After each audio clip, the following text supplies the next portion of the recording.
કેમ છો વિદ્યાર્થી મિત્રો? હું જયેશ ખુરાના, નૈનેશભાઈ બી પટેલ એન્ડ સજાનંદ એજ્યુકેશનમાં આપનું હાર્દિક સ્વાગત છે. તમારા બધા જ વિદ્યાર્થીઓની ગુજકેટની પરીક્ષા ખૂબ સારી ગઈ હશે. મેં તમને જે ટોપિક આપ્યા હતા એ જ ટોપિકમાંથી પ્રશ્નો પૂછાયા છે. મેં તમને 40 માંથી 35 પ્લસ કીધા હતા, પણ ગુજકેટ 2025 માં ટોટલ 40 માંથી 39 પ્રશ્નો પૂછાયા છે. કેટલા? 39 પ્રશ્નો. પેપર બધું જ ચોપડીમાંથી જ છે. 2-3 પ્રશ્નો થિયરી બેઝ ઉપર આવ્યા છે, જે તમને અગાઉ લેક્ચરોમાં સમજાવ્યા હતા. એટલે એમ કહી શકાય કે પેપર ખૂબ સારું, સરળ હતું, ચોપડીમાંથી જ હતું. તો જોઈએ હવે આપણે કે કયા ટોપિકમાંથી કયા કયા પ્રશ્નો આવ્યા છે એનું આપણે એકવાર લિસ્ટ જોઈ લઈએ અને પછી આપણે એનું સોલ્યુશન પણ ચેક કરી લઈએ with text book.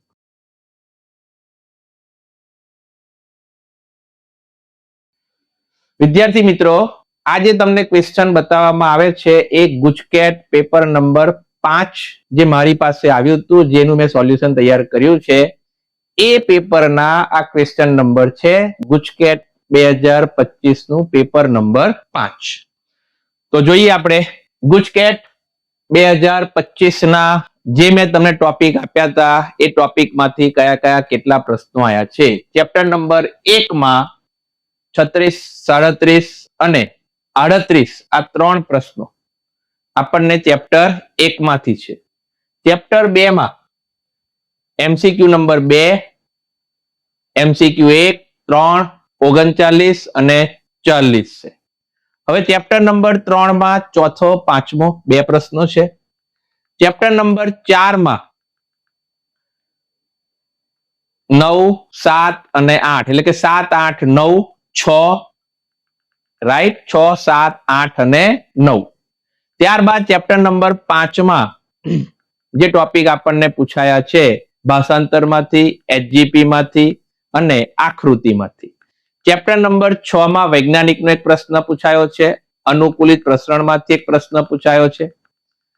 Chapter number 7 માં 19, 18 અને 17 નંબરનો લસિકા અંગોમાંથી, એલર્જીમાંથી પ્રશ્ન જે તમને મેં કહ્યું હતું, એલર્જી ખાસ કરીને જજો. ચેપ્ટર નંબર 8 માં જૈવિક સક્રિય અણુઓ એમાંથી પ્રશ્ન છે અને છેલ્લા 2 ટોપિકમાંથી પ્રશ્નો આવ્યા છે. ચેપ્ટર નંબર 9 માં મેં તમને લાઈન ટુ લાઈન કહી હતી અને બંને ચેપ્ટરમાંથી 3 પ્રશ્નો પૂછાયા છે. 23, 24, 25, 26, 27, 28 એટલે 23 થી 28 આ 6 પ્રશ્નો 9 અને 10 બાયોટેકનોલોજીમાંથી આવ્યા છે.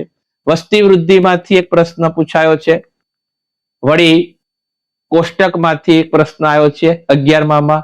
12માં પ્રસ્તાવનામાંથી પ્રશ્ન આવી ગયો છે.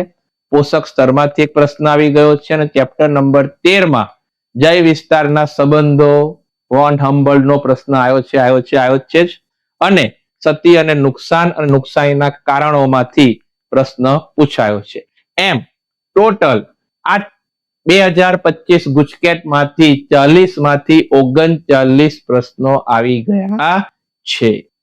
હવે આપણે એનું સોલ્યુશન વિથ ટેક્સ્ટ બુક એક એક પ્રૂફ સાથે જોઈએ.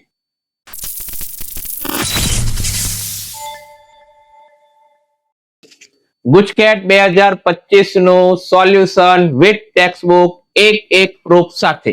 પહેલો પ્રશ્ન paper number 5 set number 5 GUJCET 2025. GUJCET 2025 paper set number 5 નું સોલ્યુશન વિથ ટેક્સ્ટ બુક એક એક પ્રૂફ સાથે. તો ચાલો પહેલો પ્રશ્ન છે, આકૃતિ આપેલી છે, ચેપ્ટર નંબર 2 માંથી આવ્યો છે, પેજ નંબર 31 પર છે અને એનો જવાબ આવે છે દ્વિતીય પૂર્વ શુક્રકોષ. રાઈટ, આ જે આપણને પૂછ્યું છે દ્વિતીય પૂર્વ શુક્રકોષ અને એમાં રંગસૂત્રોની સંખ્યા 23 થાય છે.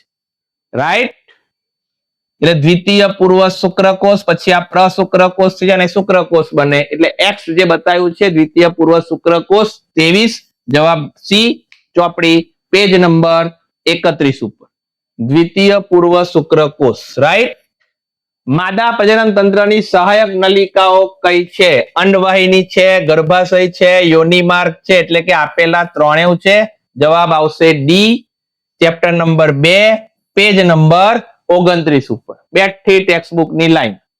અંડવાહિની, ગર્ભાશય અને યોનિ માર્ગ સહાયક નલિકાઓ છે. ચલો નેક્સ્ટ, ક્વેશ્ચન નંબર 3. અંડકોષપાત માટે કયા અંતઃસ્ત્રાવનું વધુ પ્રમાણ જવાબદાર છે? LH ની પારાકાષ્ઠા. જવાબ આવશે LH. ઓકે, પેજ નંબર 34 ઉપર, ચેપ્ટર નંબર 2 નો જ પ્રશ્ન છે. LH ની પારાકાષ્ઠા, એને કારણે અંડકોષપાત થાય છે, અંડકોષ મુક્ત થાય છે. Question number 4. MPP માટે કયું વિધાન સાચું નથી? ખાસ ધ્યાન રાખવાનું છે, આ નથી પ્રશ્ન છે, નથી. તો પહેલું જ આપેલું છે 50 થી 60 જ ખોટું વિધાન છે. 50 થી 60 જ ખોટું વિધાન છે, એટલે જવાબ આપણો આવશે એ, ચેપ્ટર નંબર 3 માં, પેજ નંબર 46 ઉપર આનો જવાબ છે. રેડી? 45 થી 50 મિલિયન છે. 45 થી 50 મિલિયન, એટલે 50 થી 60 નહીં, પણ 45 થી 50. ચલો નેક્સ્ટ, MCQ નંબર 5. નીચેનામાંથી કયા ચિહ્નો XTIS ના છે? તો કોણ? ખંજવાળ આવશે, રક્તસ્રાવ નહીં આવે, પ્રવાહી સ્ત્રાવ છે, સામાન્ય દુખાવો આવશે, ઉપકા ઉલટી નથી થતી. એટલે જવાબ આવશે 1 અને 3. એટલે જવાબ આવશે આપણો એ, ચેપ્ટર નંબર 3, પેજ 47 ઉપર, બેઠી ટેક્સ્ટબુક ની જ લાઈન. રાઈટ? ખંજવાળ, પ્રવાહી સ્ત્રાવ, સામાન્ય દુખાવો અને સોજો. એટલે આપણે ખંજવાળ આપ્યું છે અને સામાન્ય દુખાવો છે. ચલો next, question number 6. Alpha thalassaemia. અહીં આગળ આ વખતે નવી સ્ટાઇલથી પ્રશ્ન પૂછ્યો, આલ્ફા થેલિસેમિયા. રાઈટ? તો આલ્ફા થેલિસેમિયા માટે જવાબદાર છે રંગસૂત્ર 16. અહીં 11 છે બંનેમાં, એટલે આ બે ઓપ્શન તો કેન્સલ થઈ ગયા. હવે 16 આવશે. અને બીજામાં આપણને ખ્યાલ છે કે આલ્ફા થેલિસેમિયા માટે સંલગ્ન જનીનો જવાબદાર છે, અને સંલગ્ન જનીનો એકબીજાની નજીક હોય. અહીં બંને દૂર આપ્યા છે અને અહીં નજીક છે, એટલે જવાબ આવશે એ. છઠ્ઠામાં જવાબ એ છે, ચેપ્ટર 4, પેજ નંબર 75 ઉપર, બેઠી ટેક્સ્ટબુક ની લાઈન છે, પણ આકૃતિ આપણને એમને દોરીને આપી છે. આલ્ફા થેલિસેમિયા બે નજીકથી જોડાયેલા સંલગ્ન જૈન HbA1 અને HbA2 16માં રંગસૂત્ર ઉપર. ચલો નેક્સ્ટ, ક્વેશ્ચન નંબર 7. ચયાપચયિક ખામી ફિનાઇલ કીટોન્યુરિયા માટે સંગત વિકલ્પ પસંદ કરો છે. અહીં X ની જગ્યાએ આપણે ઉત્સેચક કહેવાનો છે. તો આપણને ખબર છે કે ઉત્સેચક કયો છે? ડી તો નથી જ, ડી નથી, હાઇડ્રોક્સાઇલેસ છે. ફિનાઇલ એલેનિન હાઇડ્રોક્સાઇલેસ, એટલે હાઇડ્રોલેસ નથી, એટલે આ જવાબ પણ નથી. જવાબ આવશે આ ઉત્સેચક છે. અને અહીં એ ઉત્સેચકની ગેરહાજરી હોય તો શું મળશે? તો કે ફિનાઇલ પાયરુવિક એસિડ અને અન્ય એના ઘટકો વ્યુત્પન્નો પ્રાપ્ત થશે. અને આ જે પ્રશ્ન છે એ બે ટોપિકમાંથી લીધેલો છે, એટલે અહીંયા આગળ પેજ 2 લીધા છે, 69 અને 75. આ 69 ઉપર છે અને આ 75 ઉપર છે. ચાલો જોઈએ. જે ઉત્સેચક આપણે કહેવાનો છે પ્લિયોટ્રોપીમાં છે. મેં તમને આ ટોપિક ભણાવતી વખતે પણ જણાવ્યું હતું કે આ બે મિક્સ તમને પ્રશ્ન પૂછી શકે, અને આ સાલ પૂછાઈ પણ ગયો. રાઈટ? આ ઉત્સેચક, અને એ ઉત્સેચકની ગેરહાજરી હોય તો શું બને? અહીંયા આગળ ઉત્સેચકનું નામ નથી લખ્યું, ઉત્સેચક લખ્યું છે, અને એની ગેરહાજરીને કારણે આમાં ફેરવાઈ જાય છે. ચાલો, ક્વેશ્ચન નંબર 8. નીચે આપેલા 5 સજીવમાંથી નર માદામાં રંગસૂત્રની સંખ્યા સમાન હોય, સમાન રંગસૂત્ર હોય. ઓકે, નર માદા બંનેમાં. તો આપણને ખ્યાલ છે તીતી ગોળો એમાં નથી, કેમ કે એ X0 પ્રકારનું છે, એટલે એકમાં એક રંગસૂત્ર ઓછો હોય, એટલે નથી આવે. વળી મધમાખીમાં પણ આપણને ખબર છે કે નર અને માદામાં એની સંખ્યા અલગ અલગ છે. માદામાં 32 હોય છે અને નરમાં 16 હોય છે, એટલે કે N2N હોય છે, એટલે આ બંને નહીં આવે. અને આ 3 આમાં આવશે. તો પોપટ અને મરઘી તો પક્ષી થયું, એમાં ZZ અને ZW છે. અને ટ્રોસોફિલામાં આપણને આપેલું છે, જે આપણે સહલગ્નતાનો પ્રયોગ સમજ્યા હતા, કે એની અંદર એના રંગસૂત્રો આપણને બતાવ્યા છે. બુકમાં એની છણાવટ નથી કરી, પણ આપણે થિયરી સમજ્યા ત્યારે આની વાત કરી હતી કે એ સમાન રંગસૂત્રો ધરાવે છે. માટે જવાબ આવશે 1, 2 અને 3 એટલે કે બી. પેજ નંબર 67 અને 70. આ ડ્રોસોફિલા મોર્ગનના પ્રયોગમાં ફળમાખી તરીકે અને લિંગ નિશ્ચયનમાં અહીં લખ્યું છે આપણને લિંગ નિશ્ચયનમાં નર માદામાં બંનેમાં રંગસૂત્રોની સંખ્યા સરખી હોય છે પક્ષીઓમાં. ચલો નેક્સ્ટ ક્વેશ્ચન નંબર 9. કયા વૈજ્ઞાનિકે રંગસૂત્રોના વિશ્લેષણને મેન્ડેલના સિદ્ધાંત સાથે જોડ્યો અને આનુવંશિકતાનો રંગસૂત્રીય લાવ્યો? બેઠી ટેક્સ્ટબુકની લાઈન સટન. કયા વૈજ્ઞાનિક આવશે અહીંયા આગળ? સટન. ચાલો પેજ નંબર 67 ચેપ્ટર નંબર 4 સટન. ચલો નેક્સ્ટ ક્વેશ્ચન નંબર 10. આ એક પ્રશ્ન બેટા આપણા ટોપિક મેં તમને આપ્યા હતા. આ ટોપિક વિકૃતિમાંથી આ પ્રશ્ન પૂછાયો છે જે મેં તમને ઉલ્લેખ નતો કર્યો અને એમાંથી આ પ્રશ્ન છે રંગસૂત્રીય વિપતન સામાન્ય રીતે કયામાં જોવા મળે છે? બેઠી ટેક્સ્ટબુકની લાઈન છે કેન્સરના કોષમાં ચેપ્ટર 4 માં 72 પેજ નંબર. રંગસૂત્રીય વિપતનો કેન્સર કોષો સામાન્ય રીતે છે. ચાલો નેક્સ્ટ ક્વેશ્ચન નંબર 11. જો આ એક પ્રશ્ન ભાષાંતર બેઠી ટેક્સ્ટબુકની લાઈન છે એ લોકોએ આપણને આંખો દોરીને પૂછ્યું, જેમ આલ્ફા થેલિસીમાં પૂછ્યું હતું એવું અહીંયા એ લોકોએ આકૃતિ બતાવી છે, દોરી છે, બનાવી છે, લાઈન ટેક્સ્ટબુકની છે. ભાષાંતર એકમ માટેનું આપણને ખબર છે પ્રારંભ સંકેત અને સમાપન સંકેત, બરાબર. બંનેમાં એમાં વચ્ચે પોલીપેપ્ટાઇડ સંકેત માટે આપેલા હોય, mRNA આપેલો હોય. હવે એ બંને પહેલા જે યુટીઆર એટલે તમને ખ્યાલ હોય તો કે જે ભાષાંતરમાં યુઝ થતા ના હોય એવો ક્રમ હોય. કેમ કે આખી mRNA શૃંખલા જે બનીને બહાર આવે ડીએનએ માંથી એમાં શરૂઆત કઈથી કરવાની હોય કે પ્રારંભ સંકેતથી, અને ક્યાં પૂરું કરવાનું હોય? સમાપન સંકેતથી. તો બંને પહેલા પછી જે જનીન સંકેતો હોય એને યુટીઆર તરીકે ઓળખાય છે. અને બીજું શરૂઆત કઈથી થાય છે તો કે 5' થી થાય અને 3' પૂરું થાય. માટે આનો જવાબ આવશે એ. બીજા કોઈ પણ જગ્યાએ બંને બાજુ યુટીઆર આપેલા નથી, માટે જવાબ આવશે એ. પેજ નંબર 99 ચેપ્ટર 5 ભાષાંતર વિસ્તાર રહિત. ભાષાંતર રહિત વિસ્તાર mRNA માં ભાષાંતર એકમ, રાઈટ, જે આરએનએ નો અનુક્રમ છે તેના છેડા ઉપર પ્રારંભિક સંકેત, સમાપ્તિ સંકેત અને પોલીપેપ્ટાઇડના સંકેતો હોય. આ તમને એને દોરીને આપ્યું હતું. અને કેટલાક વધારાના અનુક્રમ હોય છે જે ભાષાંતર નથી, તેમને ભાષાંતર રહિત વિસ્તાર કહે છે, જેને આપણે યુટીઆર કહે છે. અને યુટીઆર એ 5 છેડા, પ્રારંભિક સંકેત પહેલા અને 3' છેડા, સમાપ્તિ સંકેત પછી બંને પર હોય છે. એટલે બેઠી ટેક્સ્ટબુકની લાઈન આની એમણે આકૃતિ બનાવીને પ્રશ્ન પૂછ્યો છે. બધા જ પ્રશ્નો ટેક્સ્ટબુક. નેક્સ્ટ 12મો પ્રશ્ન, ફરી આકૃતિ. રેડી? યસ. આ પણ આકૃતિ ચોપડીમાં આપેલી જ છે પેજ નંબર 98 ઉપર. ઓકે. એક્સ એટલે આવશે 5', કેમ કે અહીંયા આગળ 5 છે એટલે એ જ જે 5 અહીંયા આગળ થવાનો છે, આ 5' છે. અહીંયા આગળ આવશે 3' અને આ જે ભાઈ આપેલા છે વાય એ છે ટાયરોસિન એટલે કે TYR. એટલે જવાબ આવશે બી. પેજ નંબર 98 આકૃતિ ચોપડીની બેઠી. આકૃતિ બેઠી. ચાલો નેક્સ્ટ 13મો પ્રશ્ન. વૈજ્ઞાનિકોએ મનુષ્યમાં લગભગ ખાલી જગ્યા ઉપર સ્નિપ્સનો ખ્યાલ મેળવ્યો છે. ચેપ્ટર 5 નો 104 ઉપર છે, 1.4 મિલિયન. બેઠી ટેક્સ્ટબુકની લાઈન જ છે 1.4 મિલિયન સ્નેપ્સ. ચાલો 14મો પ્રશ્ન.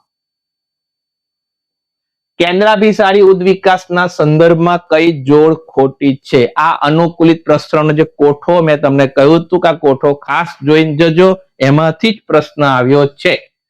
લેમુર ટપકાવાળા કસકસ, કીડીખાવ, નંબેટ, વરુ, ટાસ્મેનિયન વરુ અને બોબકેટ, લાયન. આપણા આખા બાયોલોજીમાં લાયન શબ્દ જ નથી. અહીં ટાઈગર છે એટલે આ ખોટું છે. કોઈક જોઈને ટાસ્મેનિયન સાચું કરી દે, પણ જવાબ અહીં લાયન નહીં પણ ટાઈગર. એટલે જવાબ આવશે ડી. આપણે ખોટી જોડ ખોરવાની હતી. ચાલો 118 પેજ ઉપર 6મા ચેપ્ટરમાં છે. રેડી? ચાલો રેડી. ચાલો રેડી, ચાલો રેડી. ઓકે, અહીં ટાઈગર છે અને આપણને લાયન આપ્યું છે. ચલો ને,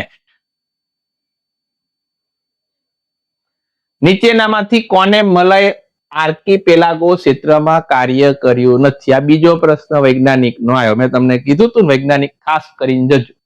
શું જવાબ છે આનો? Wallace, Alfred Wallace. બેઠી ટેક્સ્ટબુક ની line, chapter 6, page number 113. Yes, Alfred Wallace, archipelago ક્ષેત્ર. ચાલો ને, 16મો પ્રશ્ન. કયા ઉદાહરણની જોડો સમાન પૂર્વજો નિર્દેશિત કરે છે? સમાન પૂર્વજો કોણ નિર્દેશિત કરે? સમમૂલક અંગો વાળા. તે કોણ છે? પ્રોટીન અને જૈનિક કાર્યશૈલી સમાનતા, સાચું છે. પૃષ્ઠઅંશીઓના હૃદય અને મગજ, એ પણ સાચું છે. અને આ જે બંને છે કાર્ય સદસ્ય અંગો છે, એટલે જવાબ એ નહીં આવે. એટલે જવાબ આવશે 1 અને 2. એટલે ઓપ્શન આપણે આવશે એ. પેજ નંબર 114 અને 115 ઉપર આની બેઠી સેન્ટેન્સ છે. હૃદય અને મગજ સમમૂલકતા સમાન પૂર્વજ નિર્દેશિત કરે છે. આ 114 ઉપર છે. અને અહીંયા આગળ બીજું, પ્રોટીન અને જનીનોની કાર્યશૈલીની સમાનતાઓ વિવિધ સજીવોમાં સમાન છે, જે પણ સમાન પૂર્વજ હોવાનું નિર્દેશન કરે છે. બેઠી ટેક્સ્ટબુકની લાઈન. 17મો પ્રશ્ન, આકૃતિ આપેલી છે. આ એક શું દેખાડે છે? લસિકા ગાંઠ દેખાડે છે. જવાબ આવશે આનો ડી, ચેપ્ટર 7 માંથી. બેઠી આકૃતિ ચોપડીની છે, લસિકા ગાંઠ. ચાલો નેક્સ્ટ. પ્રશ્ન 18 આવી ગયા છે. એલર્જી થવા માટે તમને કીધું તો આ ખાસ કરીને જજે કે એન્ટીબોડીનો ને કા રસાયણનો પ્રશ્ન આવે છે. એટલે એમાં આવશે હિસ્ટેમાઇન, બાકીના 3 અલગ છે. જવાબ આવશે એ. બેઠી ટેક્સ્ટબુકની લાઈન, પેજ 137. હિસ્ટેમાઇન અને સેરોટોનિન. એમાં હિસ્ટેમાઇન આપણને આપ્યું છે. ચાલો નેક્સ્ટ. 19મો. બીટા કોષો આપણા રુધિરમાં પ્રોટીનનું સૈન્ય સર્જે, જેથી તે રોગકારકો સામે લડી શકે. આ પ્રોટીન સૈન્યને શું કહેવાય? એન્ટીબોડી. એને ગુજરાતીમાં કહેવાય પ્રતિદ્રવ્ય. બેઠી ટેક્સ્ટબુકની લાઈન, પેજ 135, ચેપ્ટર નંબર 7. બેઠી ટેક્સ્ટબુકની લાઈન, પ્રતિદ્રવ્ય, બીટા કોષ, જેને આપણે એન્ટીબોડી કહીએ છીએ. ચાલો નેક્સ્ટ. Question number 20. નીચે આપેલા કયા સૂક્ષ્મજીવમાંથી મેળવાયેલ જૈવ સક્રિય અણુનો ઉપયોગ હૃદય વાહિનીઓની જામની સારવાર માટે યુઝ થાય છે? કોણ છે? સ્ટ્રેપ્ટોકોકસ. યસ. બેઠી ટેક્સ્ટબુકની લાઈન. આ તો ચેપ્ટર નંબર 8, આપણું જૂનું અને જાણીતું જ. આમાંથી આવા જ પ્રશ્નો પૂછાય છે. સ્ટ્રેપ્ટોકોકસ રુધિર જામી જવા માટે. ચાલો નેક્સ્ટ. 50% પ્રશ્નો સોલ્વ થયા. 21મો પ્રશ્ન. કયા વિષાણુ જાતિ વિશેષ લઘુ વર્ણપટીય કીટક પ્રયોજન માટે શ્રેષ્ઠ સભ્ય માનવામાં આવે? એક જ છે, બકુલો વાયરસ. આ પણ બેઠી ટેક્સ્ટબુકની લાઈન, ચેપ્ટર નંબર 8 પર છે, બકુલો વાયરસ. ઓકે, ચાલો નેક્સ્ટ. Question number 22. વાતાવરણમાંથી નાઇટ્રોજનનું સ્થાપન કરતા મુક્તજીવી બેક્ટેરિયા તમને કરાયું હતું. એઝો યાદ રાખવાનું તમારે, એઝોસ્પિરિલિયમ અને એઝોબેક્ટર. જવાબ બી, પેજ નંબર 158 ઉપર. બેઠી ટેક્સ્ટબુકની લાઈન, મુક્તજીવી બેક્ટેરિયા. ઓકે, નાઇટ્રોજનનું સ્થાપન. ચલો નેક્સ્ટ. કઈ પદ્ધતિ વિદેશી ડીએનએ ને પ્રાણી કોષમાં પ્રવેશ કરાવવાની છે? આપણે 3 કોષ હતા, બેક્ટેરિયલ કોષ, પ્લાન્ટ કોષ અને વનસ્પતિ પ્રાણી કોષ. તો સ્પુલિંગ તો આવતું જ નથી, કેમ કે તો ડીએનએ અલગ કરવા માટેની છે. જનીન સ્ફોટક એ વનસ્પતિ માટે છે. દ્વિસંયોજિત એ પ્રાણી કોષ માટે, બેક્ટેરિયલ કોષ માટે છે. એટલે સૂક્ષ્મ અંતઃક્ષેપણ, માઇક્રો ઇન્જેક્શન. ઓકે, બેઠી ટેક્સ્ટબુકની લાઈન, ચેપ્ટર 9, પેજ 171. ટેક્સ્ટબુક વાંચીને ગયા છો, આવાના બધા સાચા પડવાના. ઓકે, અંતઃક્ષેપણ, પ્રાણી કોષ. ચાલો નેક્સ્ટ. 24મો પ્રશ્ન. બેઠી ચોપડીની લાઈન, આકૃતિમાંથી પ્રશ્ન છે. પીસીઆર ની જે આકૃતિ આપી છે એમાં છેલ્લે આ લખ્યું છે 30 વખત પુનરાવર્તિત થાય તો 1 અબજ વખત થાય. જુઓ પેજ 172 ઉપર પીસીઆર ની જે આકૃતિ છે એમાં લાસ્ટમાં આ આપણને બતાવ્યું છે. તમને કહ્યું તું આકૃતિ ખાસ કરીને જવાની. 30 ચક્રો 1 અબજ ગણું. ચાલો ને 25મો પ્રશ્ન, કયા સજીવના ડીએનએ નો એક ખંડ જેને ટીડીએનએ કહે છે જે વનસ્પતિના સામાન્ય કોષને રૂપાંતરિત કરી ગાંઠમાં એગ્રોબેક્ટેરિયમ ટ્યુમિફિશિયન્સ બેઠી ટેક્સ્ટબુકની લાઈન રાઈટ બેઠી ટેક્સ્ટબુકની લાઈન ટીડીએનએ. ચાલો નેક્સ્ટ 26મો પ્રશ્ન, નીચેના વિધાનના સંદર્ભે અસંગત વિકલ્પ પસંદ કરવાનું. એટલે 3 સાચા હશે ને 1 જ ખોટો હશે ને આપણે ખોટો વિકલ્પ જોવાનો છે. માનવ રોગો માટે એક મોડલ તરીકે પારજનીક પ્રાણીઓનો પ્રયોગ કરી શકાય છે. બેઠી ટેક્સ્ટબુકની લાઈન છે જેમાં કેન્સર છે, ફાઇબ્રોસિસ છે અને અલ્ઝાઇમર પણ છે. એડ્સ નથી એટલે જવાબ આવશે ડી. પેજ નંબર 183 ઉપર ચેપ્ટર નંબર 10 માં અને બેઠી લાઈન છે. ચોપડી કરો એટલે બધું જ સાચું જ પડે બેટા. ચોપડી જ વાંચવાની જરૂર છે રાઈટ. ચાલો એડ્સ આમાં નથી. આવું નીટમાં હો, જો બોર્ડમાં આવ્યું છે ગુજકેટમાં પણ આવ્યું છે ને આવું નીટમાં આવશે. ટેક્સ્ટ બુક જ બાયોલોજીમાં. કેટલાક બેક્ટેરિયા બીટી વિષના સ્ફટિકો પેદા કરે પરંતુ બેક્ટેરિયા સ્વયંને મારતા નથી. કેમ? કારણ કે નિષ્ક્રિય હોય છે. બેઠી ટેક્સ્ટબુકની લાઈન છે પેજ નંબર 179 ઉપર રાઈટ. યસ, કેમ મારતા નથી? વિષકારી જે બેક્ટેરિયા છે એ નિષ્ક્રિય હોય છે. ચલો નેક્સ્ટ 28મો પ્રશ્ન, પોમેટો દૈહિક સંકરણ. ટેક્સ્ટબુકની જ લાઈન છે. ટેક્સ્ટબુક પોમેટો બેઠી ટેક્સ્ટબુકની લાઈન દૈહિક સંકરણ બટાકા ટામેટા ભેગા થઈને બને પોમેટો. ચાલો નેક્સ્ટ 29મો પ્રશ્ન, નીચે આપેલ આંતરક્રિયાઓની જોડમાંથી એક જાતિને લાભ થાય એટલે પ્લસ અને બીજાને ન તો લાભ થાય કે ન તો હાનિ એટલે 0. આવું આપણે શીખ્યા હતા ને, કહ્યું હતું ને પૂછશે જ. પ્લસ અને 0 એ એક જ છે. કોણ? સહભોજિતા. ઉદાહરણ આપેલું હોય છે. બેઠી ટેક્સ્ટબુકની લાઈન જ છે પેજ નંબર 201 ઉપર. સહભોજિતાનું બેઠી જ લાઈન છે. ઓકે ચલો નેક્સ્ટ 30મો પ્રશ્ન આવી ગયા છે. લ્યો, જે બોર્ડમાં આવ્યો હતો એવો જ પ્રશ્ન આમાં પણ પૂછાયો અને બેઠી ચોપડી લાઈન જ છે. ચોપડીમાં અહીં 20 આપ્યું છે એના બદલે અહીં 40 છે રાઈટ. કુલ છોડ 40 છે. નવા છોડ 8 ઉમેરાયા. 8 પંચા 40, 1 પંચમાંશ એટલે જવાબ આવે 0.2. 0.2 યસ ક્લિયર. આવો પ્રશ્ન આપણે આવ્યો તો જ બોર્ડમાં પણ અને આ પાછું ચોપડીમાં છે જ. સંખ્યા બદલી છે. ઓકે ચાલો જુઓ છે ને અહીં 20 આપ્યા છે ચોપડીમાં એના બદલે અહીં 40 પૂછ્યું. 8 ભાગ્યા આપણે 40 કર્યું એટલે 0.2. ચલો નેક્સ્ટ. એક આહાર શૃંખલામાં નીચે પૈકી કયું એક સૌથી મોટી વસ્તી ધરાવે? અહીં આહાર શૃંખલા પૂછ્યું છે. આમાં કદાચ કોઈ વિદ્યાર્થીઓએ ઘણા બધા વિદ્યાર્થીઓ મને લાગે છે કે ભૂલ કરી હશે. આહાર શૃંખલા પૂછી છે. આહાર શૃંખલામાં તમામ સજીવો આવે. ઉત્પાદક પણ આવે, ઉપભોક્તા પણ આવે અને વિઘટકો પણ આવે. પણ અહીં જે આહાર શૃંખલા પૂછી છે, એક આહાર શૃંખલા પૂછી છે સૌથી મોટી વસ્તી ધરાવે એવા એક જ જન છે, નામ છે વિઘટકો. ઘણા બધાએ કદાચ ઉત્પાદકો પણ લખ્યું હોઈ શકે પણ જવાબ આવશે વિઘટકો. ચલો નેક્સ્ટ. કયો વિકલ્પ નિવસનતંત્રના ઘટકોમાં અસંગત છે? આ પણ બેઠી ટેક્સ્ટબુકની લાઈન છે. અસંગત છે એમાં વિઘટન આવે છે, પોષક સંચક્રણે આવે છે અને ઉત્પાદકતા પણ આવે છે. જીવાવરણ આવતું નથી એટલે જવાબ આવશે આપણો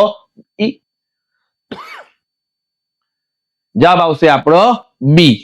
પેજ નંબર 206 ઉપર રાઈટ. બેઠી ટેક્સ્ટબુકની લાઈન તંત્રના ઘટકો. ચલો નેક્સ્ટ 33મો પ્રશ્ન. કઈ પરિસ્થિતિ ભક્ષ્યની લુપ્તતા માટે જવાબદાર છે? આ બેઠી ટેક્સ્ટબુકની લાઈન નથી પણ આપણે સમજી શકીએ છીએ કે ભક્ષ્ય એટલે કે શિકાર ક્યારે ઘટી શકે, ક્યારે લુપ્ત થઈ શકે? જ્યારે એનું વધારે પડતું અતિશોષણ થઈ જાય ભક્ષક દ્વારા.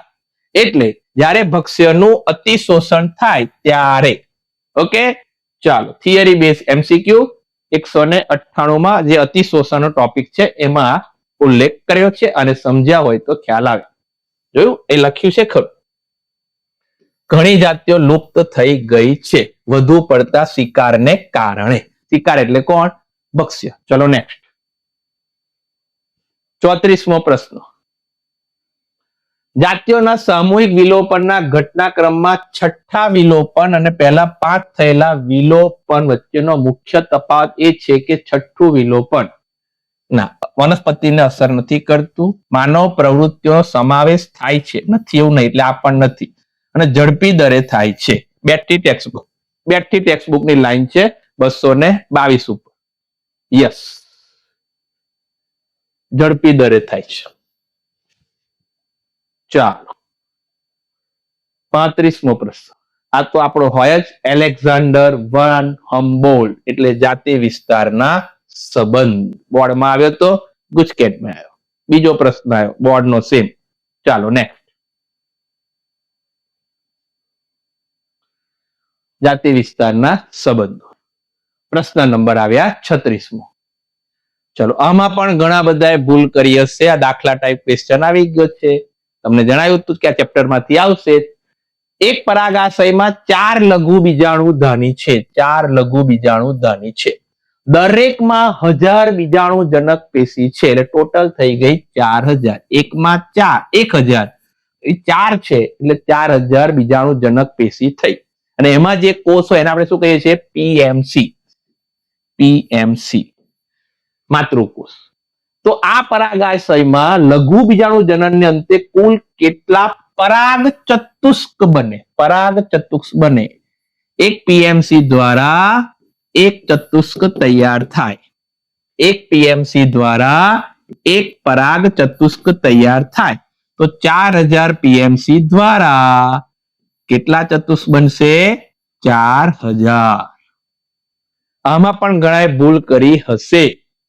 ઘણા લોકો 16000 લખીને આયા હશે. બેટા અહીં ચતુષ્ક પૂછ્યું છે. પરાગ રજ પૂછ્યું હોય તો ગુણ્યા 4 કરાય, પણ પરાગ ચતુષ્ક પૂછ્યું છે એટલે 4000 જવાબ આવશે, 16000 નહીં આવે. ખ્યાલ આવી ગયો ને?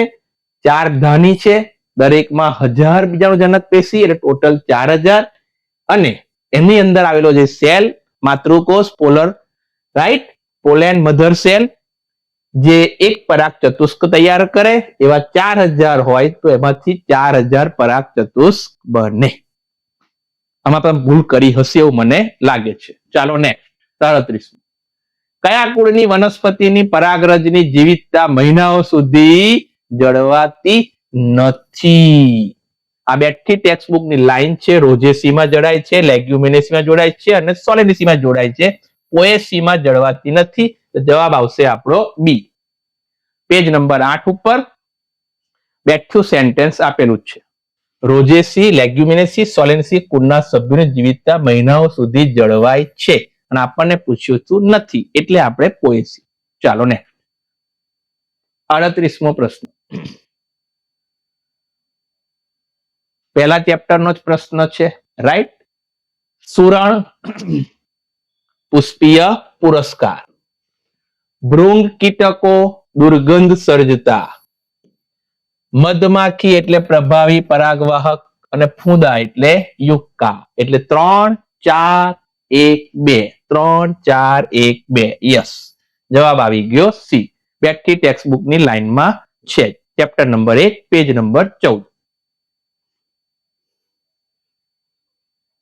મધમાખી પરાગવાહકો, ભૃંગ કીટકો દુર્ગંધ સર્જે, પુષ્પીય પુરસ્કાર માટે સુરણનું ઉદાહરણ છે, અને ફૂંદા અને યુક્કા. ટેક્સ્ટબુકની લાઈન. ચાલો 39મો પ્રશ્ન આવી ગયા. ફરી એક પાડ દાખલા ટાઈપ. હવે આમાં પ્રશ્ન પૂછનાર શું સમજીને પ્રશ્ન પૂછ્યો છે એના આધારે જવાબ નક્કી થશે. ઓકે, હું તમને થોડું બતાવું. અહીં તમને પ્રથમ ઋતુસ્ત્રાવ 14મા વર્ષના પ્રારંભે લખ્યું છે અને અંત 46 વર્ષના અંતે મોનોપોઝ. 46 વર્ષ. એટલે 14મું વર્ષે ગણવાનું અને 46મું વર્ષ પણ ગણવાનું. 14મા વર્ષના પ્રારંભે લખ્યું છે અને 46 વર્ષના અંતે, એટલે 14 અને 46, એટલે ટોટલ થશે બંને ગણવાના, એટલે આ 7 અને પછી આ 26, એટલે ટોટલ થાય 33. ઘણા ભૂલ એવું કરે, એ પોતે પણ એવું કરી શકે કે 14 અને 46 કહીને 32 લખે, પણ જે વાક્ય છે એના આધારે 33 વર્ષ થાય. 33 વર્ષ સુધી, 33 વર્ષના અંતે મોનોપોઝ થઈ જાય છે, એટલે કે અંડકોષ બનતો નથી.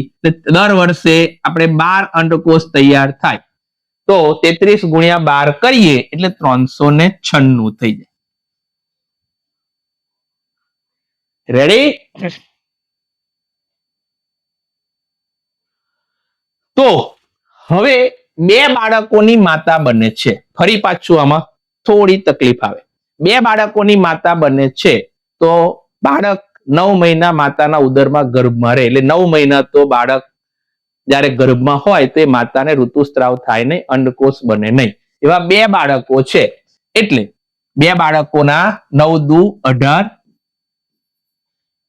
અને આપણી બુકમાં એવું લખ્યું છે દૂધ સ્ત્રાવ એમિનેરિયા થાય જ્યારે સ્તનપાન એ સ્ત્રી એ બાળકને સ્તનપાન કરાવે તો મહત્તમ 6 મહિના, એટલે બીજા બંને બાળકો માટેના 6 એટલે 12, એટલે પ્લસ 12, ટોટલ થઈ ગયા 30. એટલે 396 માઇનસ 30 કરીએ તો 366 જવાબ આવે. એક આ જવાબ થઈ શકે. હવે જો એ 32 જ વર્ષ ગણે તો 32 ગુણ્યા 12 કરીએ એટલે 384 થાય. કેટલા થઈ જાય? 384. હવે એમાં જો 30 બાદ કરવા જઈએ તો 330 બાદ કરવા જઈએ તો 354 થાય, જે આન્સર જ નથી. હવે 30 બાદ ના કરે અને એવું કરે કે 12 ના ગણે, સ્તનપાનના 12 મહિના ના ગણે, તો 18 બાદ કરે તો 18 બાદ કરે તો પણ 366 થાય. ક્લિયર? તો બંને વખતે 366 આવી શકે છે. હજુ ત્રીજી શક્યતા એવી થાય કે 396 માંથી સીધા 18 બાદ કરે તો 396 તો આયા 33 ગુણ્યા 12 કરીને, અને જો 18 બાદ કરે 2 બાળકોના જન્મના 9 દુ 18 મહિના, એટલે કે 18 અંડકોષ બાદ કરે તો જવાબ આવે કેટલો? 378. આ જવાબ કદાચ બી જવાબ આવી શકે. ઓકે, એટલે હવે જ્યારે આની આન્સર કી આવે તો આપણને ખ્યાલ આવે કે પેપર જે શિક્ષકે આ પેપર બનાવ્યું છે એમણે કઈ સમજણથી આ કર્યું છે એના આધારે. ફરી સમજાવું છું. અહીં 14મા વર્ષના પ્રારંભે લખ્યું છે અને 46 વર્ષના અંતે લખ્યું છે. તો બંને 14મું વર્ષ અને 46મું વર્ષ બંને ગણે તો ટોટલ 33 વર્ષ સુધી આ સ્ત્રી ઋતુસ્ત્રાવની ક્રિયા કરે છે, એટલે કે અંડકોષ બનાવે છે. જો 14મું વર્ષ ના ગણવામાં આવે તો 32 વર્ષ થઈ જાય, અને દર વર્ષે 12 અંડકોષ ઉત્પન્ન થાય, એટલે ગુણ્યા 12 કરીએ તો 33 ગુણ્યા 12 કે 396 થાય, અહીં 32 ગુણ્યા 12 કરીએ તો 384 થાય.